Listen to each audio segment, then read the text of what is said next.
precisamos ter um propósito bem definido para vivermos pela fé. Hebreus 11, 1, 12. Ora, a fé é a certeza de coisas que se esperam, a convicção de fatos que se não veem.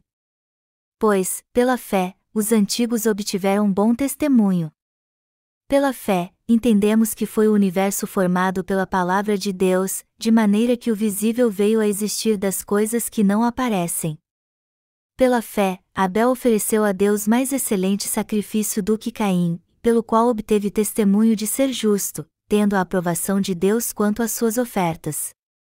Por meio dela, também mesmo depois de morto, ainda fala. Pela fé, Enoque foi trasladado para não ver a morte, não foi achado, porque Deus o trasladara. Pois, antes da sua trasladação, obteve testemunho de haver agradado a Deus. De fato, sem fé é impossível agradar a Deus, porquanto é necessário que aquele que se aproxima de Deus creia que Ele existe e que se torna galardoador dos que o buscam. Pela fé, Noé, divinamente instruído acerca de acontecimentos que ainda não se viam e sendo temente a Deus, aparelhou uma arca para a salvação de sua casa, pela qual condenou o mundo e se tornou herdeiro da justiça que vem da fé. Pela fé, Abraão, quando chamado, obedeceu, a fim de ir para um lugar que devia receber por herança, e partiu sem saber aonde ia. Pela fé, peregrinou na terra da promessa como em terra alheia, habitando em tendas com Isaque e Jacó, herdeiros com ele da mesma promessa, porque aguardava a cidade que tem fundamentos, da qual Deus é o arquiteto e edificador. Pela fé, também, a própria Sara recebeu poder para ser mãe, não obstante o avançado de sua idade, pois teve por fiel aquele que lhe havia feito a promessa. Por isso, também de aliás já amortecido, saiu uma posteridade tão numerosa como as estrelas do céu e inumerável como a areia que está na praia do mar. Sejam muito bem-vindos todos vocês. O texto do sermão desta noite que acabamos de ler está em Hebreus 11, 1, 12. Como todos vocês sabem, este texto fala sobre a fé em Deus. O escritor da carta aos Hebreus define fé de uma maneira bem sucinta. Ora, a fé é a certeza de coisas que se esperam, a convicção de fatos que se não veem. Hebreus 11 horas e 1 minuto. A frase "a fé é a certeza de coisas que se esperam" significa que se crermos que Deus nos dará as coisas que esperamos, isso com certeza vai acontecer. Por isso que nossos pais na fé creram em Deus de todo o coração, embora não pudessem vê-lo com os olhos. Eles criam que Deus criou o universo e todos os seus exércitos com sua palavra. Por isso que tinham toda a confiança nele, o seguiam, viviam pela fé e acreditavam sem duvidar que ele estava certo. Por isso também que Abel ofereceu a Deus um sacrifício mais excelente do que seu irmão Caim. A Bíblia diz que Abel e Enoque levaram uma vida que agradava a Deus. Pela mesma razão, divinamente avisado das coisas que ainda não se viam, Noé construiu uma arca pela fé. Ao fazer isso, não apenas salvou a si mesmo, mas também toda a sua família. Pela fé, Noé foi um obreiro da justiça. Abraão deixou sua parentela quando foi chamado por Deus, apesar de não saber para onde iria. Ele e seus herdeiros foram peregrinos neste mundo, pois sabiam que um dia viriam o Senhor face a face. Além disso, Abraão transmitiu sua fé aos seus descendentes, e depois foi recebido nos braços do Senhor. Sua esposa Sara, que era velha demais para gerar um filho, também creu na palavra de Deus e foi fiel a ele. E por causa da sua fé gerou tantos descendentes como as estrelas do céu. No que nossos pais na fé criam? Eles criam que as coisas que esperavam se cumpririam se confiassem em Deus. Sua fé, como descreve a Bíblia, era o firme fundamento das coisas que se esperam. Se quisermos confiar em Deus em nossa vida como fizeram nossos pais na fé, precisamos ter um propósito bem definido no coração. Mas por que isso é necessário? Porque a fé é a certeza de coisas que se esperam, a convicção de fatos que se não veem. Mas infelizmente a fé de muitos cristãos é cega, pois acham que Deus os responderá só porque eles querem, por mais que não tenham nenhum propósito. Agora, todos que possuem a verdadeira fé bíblica não creem cegamente, pois têm um propósito bem definido. Eles sabem por que creem em Deus. Por exemplo, Enoque, homem de fé, tinha como objetivo da sua vida agradar a Deus. Seu propósito de vida era algo bem definido, ou seja, levar uma vida de retidão perante Deus. E ele viveu assim até ser tomado por ele. Foi por isso que Deus abençoou Enoque e fez com que ele não visse a morte nesta terra, levando-o para junto de si enquanto ele estava vivo. E o Senhor fez isso porque ama os que o agradam. Como Enoque cria que Deus o levaria, tudo aconteceu segundo a sua fé. Melhor dizendo, o propósito que Enoque tinha pela fé era muito claro. O propósito de fé de Abraão também era muito claro. Ele levava uma vida confortável junto à sua família quando foi chamado por Deus. E ele lhe disse: sai da tua terra, da tua parentela e da casa de teu pai. E vai para a terra que te mostrarei. Gênesis 12h01. Ao ouvir isso, Abraão na mesma hora obedeceu a Deus, foi para a terra que Deus o enviou e fez disso seu propósito de vida. Ele deixou sua família, todas as lembranças, e foi para a terra que Deus lhe mostrou. Abraão não sabia exatamente para onde iria, mas sabia que Deus havia preparado um reino para ele. Por isso que ele fez do reino de Deus seu propósito de vida. E com este propósito, ele levou uma vida de retidão neste mundo e agradou a Deus. Não teríamos tempo suficiente se fossemos falar da vida dos nossos pais na fé, mas deixe-me dar só mais um exemplo de alguém mencionado no texto bíblico deste capítulo. Sara, mulher de Abraão, foi estéril toda a sua vida, antes de Deus aparecer a seu marido e dizer que sua descendência seria tão numerosa como as estrelas do céu. Abraão era velho e não tinha filhos naquela época, e sua esposa também era velha demais para conceber uma criança. Era biologicamente impossível Sara ter um filho. Ela já não tinha mais esperança de conceber uma criança. Ela já havia desistido disso há muito tempo, não porque ela não queria, mas porque já era muito velha. No entanto, quando Deus apareceu a Abraão e disse que lhe daria um filho, Sara creu nesta palavra.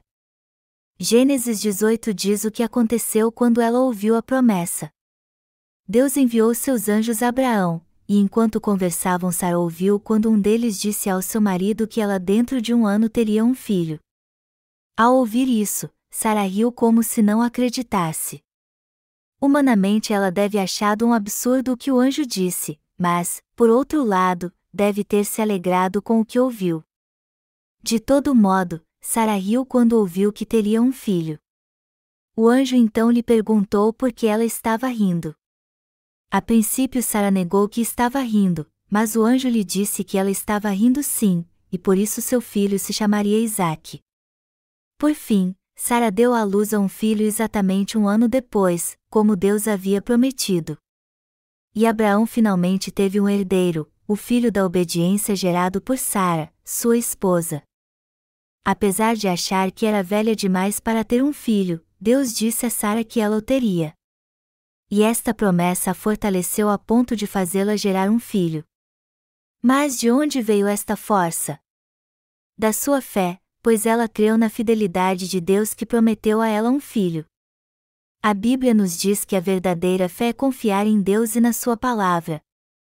Sara deu à luz a Isaque quando chegou a hora porque creu em tudo que Deus havia lhe dito. Quando Deus disse a Abraão para levar seu filho ao Monte Moriá e oferecê-lo como holocausto, ele obedeceu. Mesmo se sacrificasse Isaque, Abraão confiava tanto em Deus que tinha certeza que ele cumpriria sua promessa e lhe daria tantos descendentes como as estrelas do céu.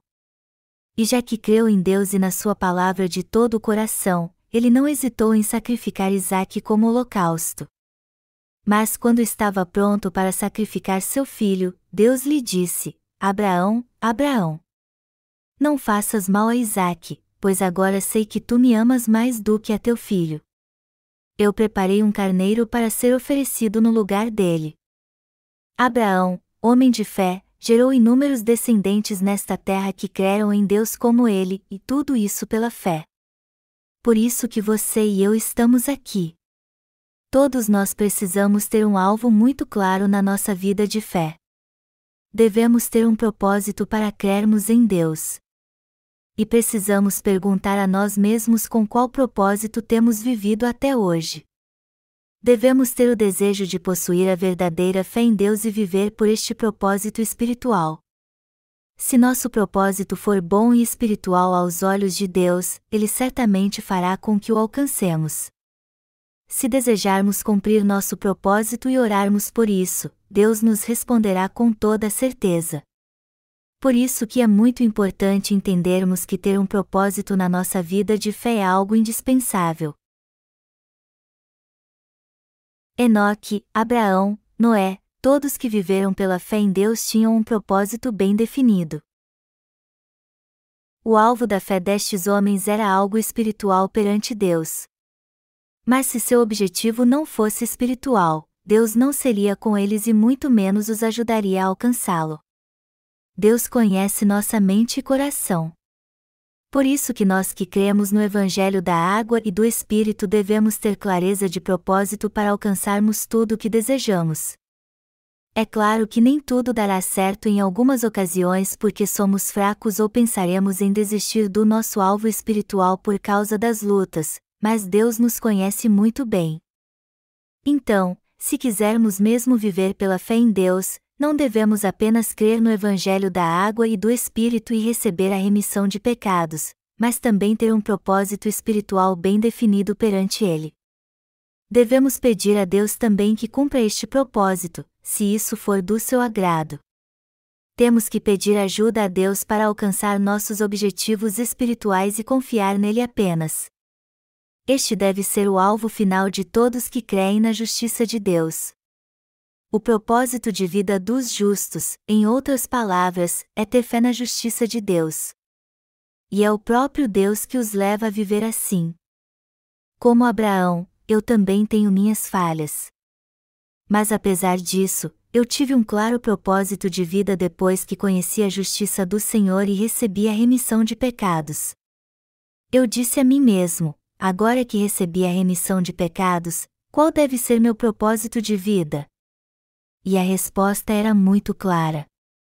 Meu propósito de vida era defender a justiça de Deus e anunciá-la. Mas o primeiro empecilho que encontrei pela frente foi minha saúde debilitada. Eu não era exatamente um exemplo de homem saudável. Mas eu tenho vivido assim até hoje porque Deus tem me fortalecido. Aos 30 anos meu corpo já estava debilitado por eu ter abusado muito na mocidade. Jovem e insensato, eu não ligava para minha saúde, fazia tudo o que prejudicava meu corpo e chegava ao limite físico. Eu não cuidei da minha saúde enquanto era jovem porque achava que ela não estava tão ruim assim. Mas isso se tornou prioridade em minha vida depois que conheci a justiça do Senhor. Eu orei a Deus então e pedi assim a Ele que me desse saúde: Senhor, restaure minha saúde. Eu sou tão frágil hoje que tenho medo de morrer antes de completar sua obra. Eu não temo a morte, só temo não fazer sua obra. Como eu poderia fazer sua obra se continuar com a saúde tão fragilizada assim? Me dê uma boa saúde para que eu possa fazer sua obra. Daí por diante uma das minhas metas era ter uma boa saúde, não por mim mesmo, mas pelo Senhor, para servir ao Evangelho da Água e do Espírito. Quando firmei este propósito, eu comecei a orar constantemente por isso. Deus então me ajudou e me abençoou de várias maneiras, através de médicos, remédios, tratamentos, etc. Por isso que minha saúde hoje não é tão ruim como antes. Deus restaurou minha saúde no tempo certo. Quando eu decidi fazer o que agrada a Deus, ou seja, pregar o Evangelho da Água e do Espírito em todo o mundo, ter minha saúde de volta se tornou um dos meus objetivos. E o resultado disso é que minha saúde melhorou até certo ponto, pelo menos para continuar fazendo a obra de Deus. Tudo isso graças ao Senhor, pois foi Ele que restaurou minha saúde e me fortaleceu para continuar. Até hoje eu não tenho dúvida alguma que foi Deus que me abençoou. Você deve estar pensando que tipo de propósito egoísta é esse, agora que me ouviu dizer que ter boa saúde é minha prioridade. Mas isso não é para o meu bem, mas em prol do Senhor. Afinal de contas, eu não posso servir a Deus se não tiver boa saúde, e é por isso que uma das prioridades que eu pedia a Deus em oração era ter saúde. Se não tivesse nenhum problema de saúde, com certeza meu objetivo seria outro. Você também deve ter um objetivo na vida que o ajude a anunciar a justiça de Deus. Que tipo de objetivo você acha que deve buscar em Deus? Cada um de nós deve ter um alvo bem claro na obra do Senhor. Juntos, trabalhamos na Igreja de Deus para pregar o Evangelho em todo o mundo, mas cada um de nós deve ter uma meta pessoal que nos leve a alcançar este fim. Se fizermos isso, poderemos orar a Deus com fé e viver para a sua glória.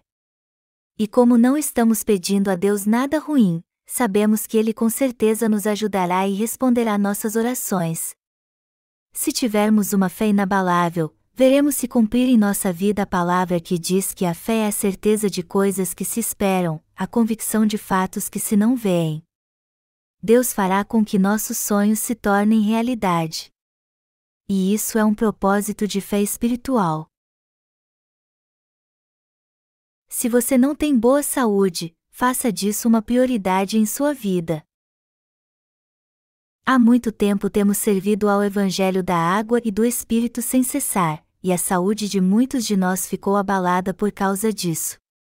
Como você se sente quando sua saúde não está bem? Você não fica preocupado? Não podemos servir ao Senhor quando nossa saúde está abalada, muito menos ter certeza de como será nosso futuro. Então é natural nos preocuparmos com isso.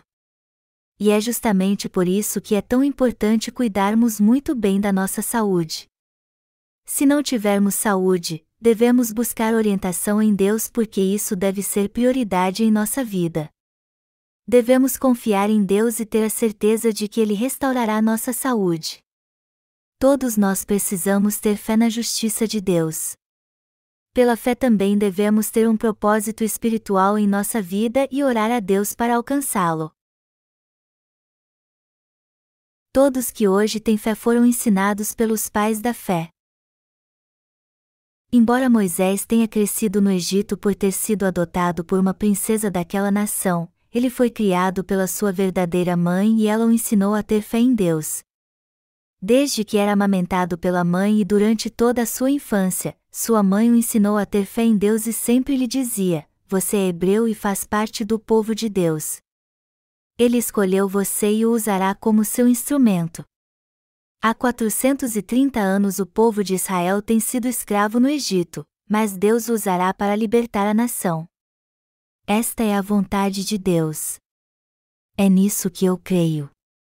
Seja forte então, cresça forte e sábio, estude bastante e aprenda tudo o que puder.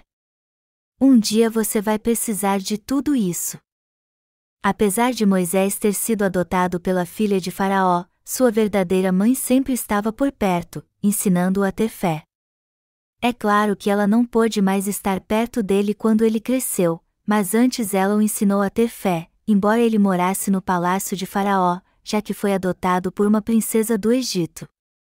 Quando Moisés já era adulto, ele viu um hebreu sendo espancado por um egípcio, ficou irado ao ver aquilo, o atacou e matou.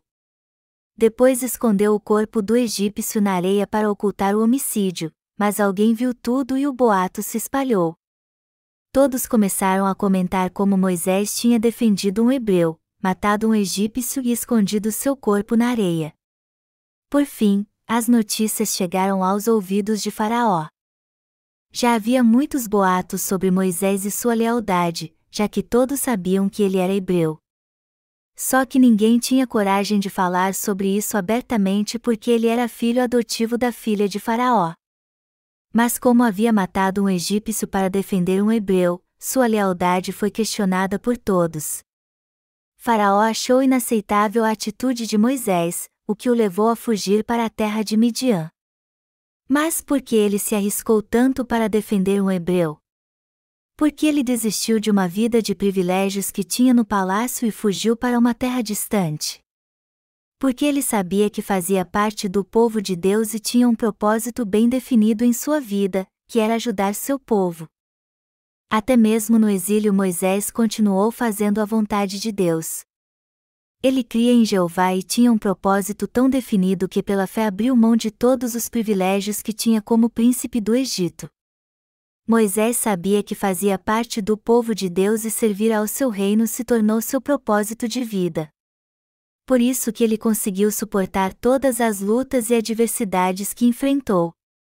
Quando temos um propósito bem claro, nossas orações também são, e é justamente aí que podemos orar com fé e confiança.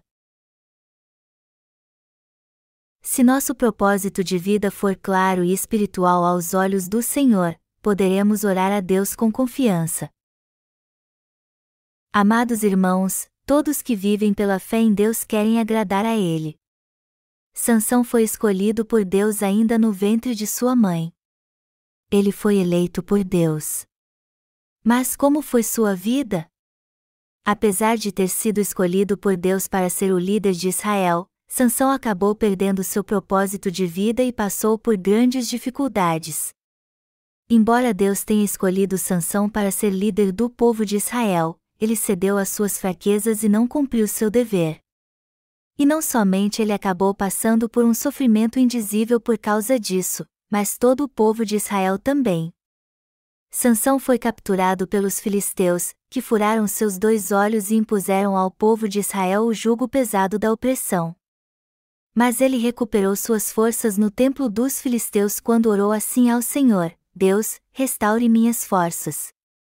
Deixe que eu livre o povo de Israel dos filisteus. Depois de orar assim, Sansão derrubou os 2 pilares do templo e o demoliu totalmente. A Bíblia diz que Sansão matou mais filisteus na morte do que em vida. E assim o povo de Israel foi liberto da opressão dos filisteus. Vemos aqui que Deus responde nossas orações quando temos um propósito definido. Mas quando definirmos um propósito, temos que fazê-lo para cumprir sua vontade, não os nossos desejos. Quando orarmos a Deus e nosso propósito for para sua glória, Ele sempre responderá nossas orações. A maioria de vocês deve conhecer o irmão Seongjin, da nossa igreja em Chunju. Ele é marido da irmã Miai. Depois de levar uma vida de fé, o irmão Seongjin caiu na tentação do mundo e acabou saindo da igreja. Depois disso comprou um caminhão e abriu uma empresa de entregas. Mas ele sofreu um terrível acidente e perdeu milhares de dólares. Sua situação financeira ficou tão ruim que todos os dias os cobradores ligavam para sua casa. Sua mãe teve que vender alguns de seus imóveis para pagar os credores. Sempre que precisava de dinheiro, Seongjin recorria à sua mãe. E ela ficou tão triste e preocupada com ele que chorava o tempo todo, não dormia nem comia. Mas embora estivesse sofrendo tanto assim, ela ainda tinha um propósito de fé em Deus. Ela queria que seu filho voltasse para a igreja, a sua vida de fé, e servisse ao Senhor. Então ela orou muito por este propósito que tinha no coração. Sempre que eu a encontrava em nossos retiros espirituais, eu perguntava a ela sobre seu filho, e ela me dizia que nada havia mudado em sua vida. Ela me pedia para orar pelo seu filho, então dávamos as mãos e orávamos juntos. Alguns pastores criticavam o irmão Seongjin, e dizendo que não havia mais esperança para ele, desistiram dele. No entanto, por mais que ninguém acreditasse, sua mãe cria de todo o coração que ele voltaria para Deus e para sua vida de fé antes de ela morrer. Após alguns anos, o irmão Seongjin apareceu na igreja. No começo, ele passou a frequentar apenas, mas depois teve a certeza de que deveria voltar para a igreja. Ele acabou se casando com a irmã Miai, uma serva fiel do Senhor, e agora tem uma vida feliz e próspera na igreja de Deus. Esta é a verdadeira fé, amados irmãos. Se tivermos um propósito bem claro pela fé, Deus se alegrará com isso, ouvirá nossas orações e nos abençoará para que alcancemos nosso objetivo.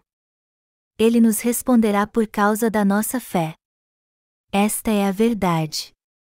E o mesmo princípio se aplica à Igreja de Deus. Temos alcançado nosso propósito porque ele é bem claro diante de Deus.